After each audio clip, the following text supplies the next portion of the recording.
बाप तुरुंगात गेला, आईचा मृत्यू झाला. परिणामी 2 बालके अनाथ झाली. हळहळायला लावणारी ही घटना खेळायच्या बागडायच्या वयात या चिमुरड्यांचे आधाराचे छत्रच हरवले. त्याचे वय 35 तर तिचे 32. चिमुरडी 9 वर्षांची तर चिमुरडा अवघा 2 वर्षांचा.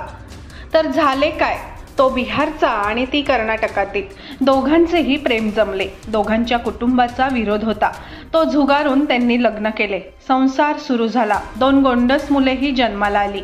कुपवाड येथे भाड्याच्या घरात संसार सुरू होता. तो गुन्हेगारी प्रवृत्तीचा. त्याला चोरीच्या गुन्ह्यात अटक झाली. न्यायालयात गुन्हा सिद्ध झाला.